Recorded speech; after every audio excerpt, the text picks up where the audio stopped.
Hello all. It was a busy news week with a nice smattering of good news of indictments and takedowns of threat actors and their infrastructure. Also, Pawn to Own Berlin concluded with 29 0 days being utilized. Some have already been patched, now others are under a 90-day clock for vendors to patch before the results are made public. As usual, our RedDotSecurity.news website contains this commentary and a plethora of links to other items that are not in this introduction and that are worth skimming to see if they interest you or pertain to your particular environment or of those you support. There's a lot more than just what's in this video. Microsoft abruptly announced the end of granting up to 10 free Microsoft Business Premium and Office 365 E1 licenses to nonprofit organizations. Instead, they're going to offer up to 300 Business Basic licenses at no cost, which are online only and don't include desktop applications. Now, they're also offering discounts of up to 75% on Business Premium and other licensing.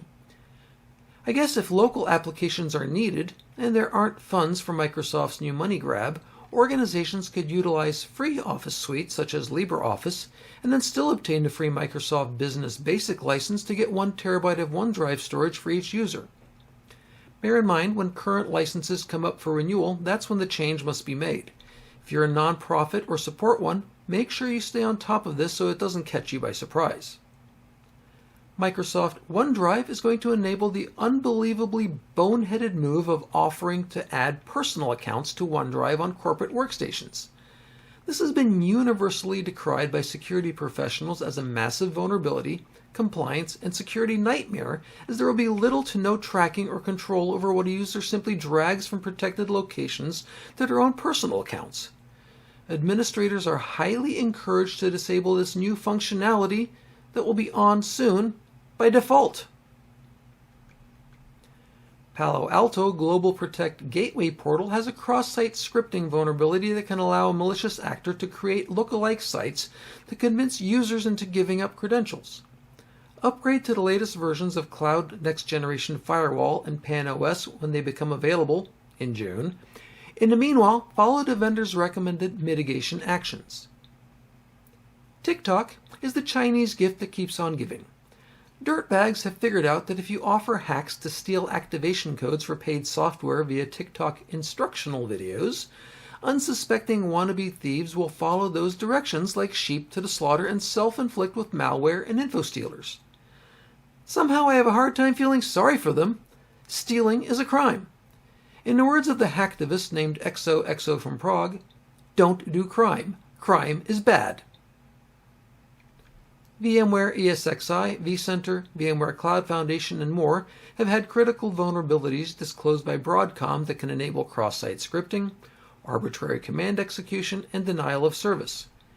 These defects are present in ESXi, vCenter Server, Workstation 17, Fusion 13, VMware Cloud Foundation, Telco Cloud Platform, and Telco Cloud Infrastructure.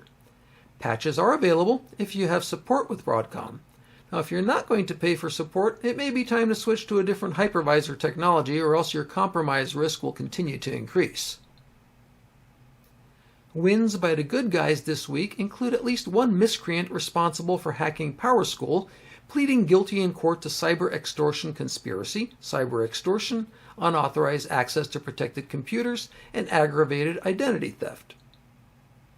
16 Russian nationals have been criminally charged with operating the Danabot net, which had its infrastructure taken down at the same time in an international police action.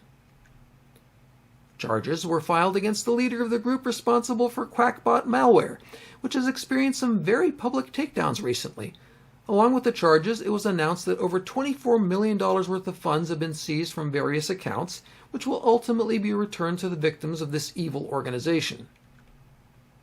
In coordination with international authorities, the Luma C2, or Command and Control malware infrastructure, was dealt a devastating blow when much of it was seized and taken offline. And finally, Microsoft filed suit to take down 2,300 domains being used by the Luma Stealer Group, which it found had infected nearly 400,000 Windows computers worldwide in just 2 months.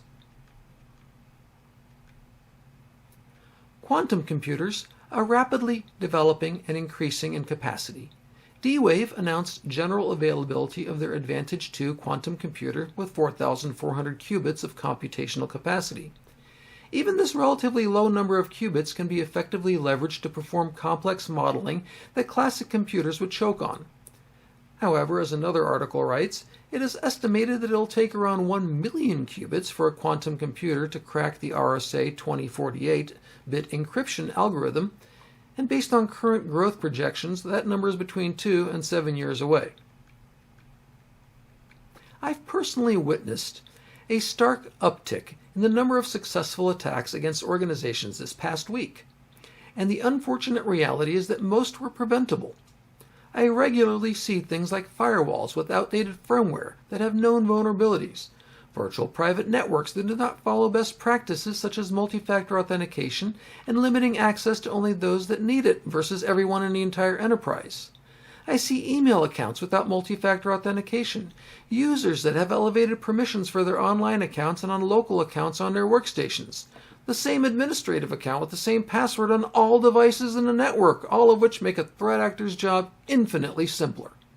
Now, on the infrastructure side, I see hypervisor hosts that are joined to the same domain as the guest machines, meaning that if the administrator credentials are compromised, the hypervisor host will be too, and that goes for backup servers as well. And don't get me started on network segmentation. All of the digital eggs should not be in the same basket. If you or someone's network that you are responsible for have these preventable issues in place, now is the time to schedule a conversation with your virtual chief information officer or strategic account advisor to determine how to shore up your network against the waves of assault by the hordes of threat actors hell-bent on giving you a very bad day.